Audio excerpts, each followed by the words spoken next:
En ce deuxième dimanche de Pâques, l'évangile selon saint Jean que nous entendons dans la messe nous fait entendre l'apparition de Jésus à Thomas, avec cette expression « heureux ceux qui croient sans avoir vu », qui fait comme un pendant avec ce que nous avons entendu dimanche dernier, avec le disciple que Jésus aimait au tombeau, il vit et il crut. Il y aurait bien des choses à dire sur ce rapport entre voir et croire, et c'est bien parlant pour les chrétiens d'aujourd'hui qui, comme Thomas, voudraient peut-être davantage de signes pour croire. Mais l'Évangile nous dit que il y a encore beaucoup d'autres signes que Jésus a faits en présence des disciples et qui ne sont pas écrits dans ce livre, mais ceux-là ont été écrits pour que vous croyiez que Jésus est le Christ, le Fils de Dieu, et pour qu'en croyant vous ayez la vie en son nom. Il n'est pas besoin de beaucoup de signes. Quelques-uns suffisent pour provoquer l'acte de foi, et quand cet acte de foi est posé, eh bien nous pouvons nous engager sur le chemin du Seigneur. Il se trouve qu'aujourd'hui, c'est aussi le dimanche de la miséricorde, et peut-être que un des signes qu'il nous est demandé d'accueillir et puis ensuite de produire, c'est bien ce signe de la miséricorde. Alors, il y a un passage dans l'évangile de ce jour qui, de fait, m'a toujours un peu perturbé quant à cette miséricorde.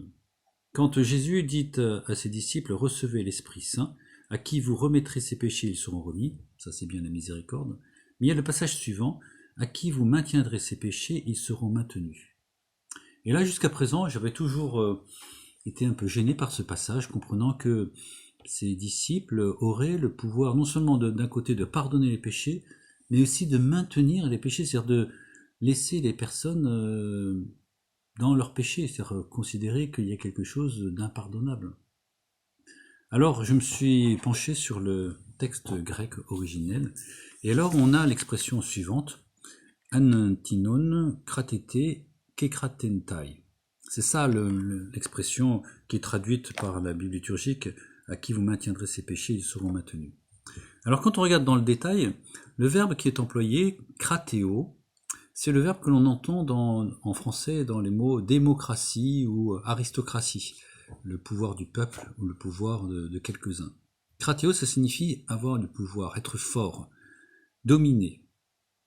Plus encore, mettre la main sur. C'est le verbe qui est employé dans l'évangile lorsqu'il est dit que les gardes mettent la main sur Jésus pour l'arrêter, se saisissent de lui.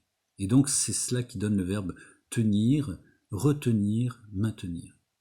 Mais moi j'aime que ce terme prenne son sens primitif de dominer, avoir le pouvoir. Et dans ce cas-là, l'évangile ne signifie pas maintenir, retenir au sens de conserver et garder les personnes dans l'état où ils sont, c'est-à-dire pécheurs, mais plutôt d'avoir le pouvoir sur le péché, d'être fort contre le péché.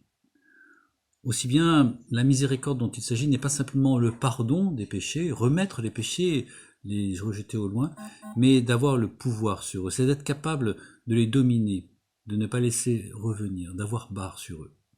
Alors que nous puissions être, en ce dimanche de la miséricorde, en Église, des pécheurs pardonnés, capables à notre tour de transmettre cette miséricorde, de la pardonner, mais aussi de donner à ceux que nous rencontrerons la force de pouvoir être plus forts que le péché.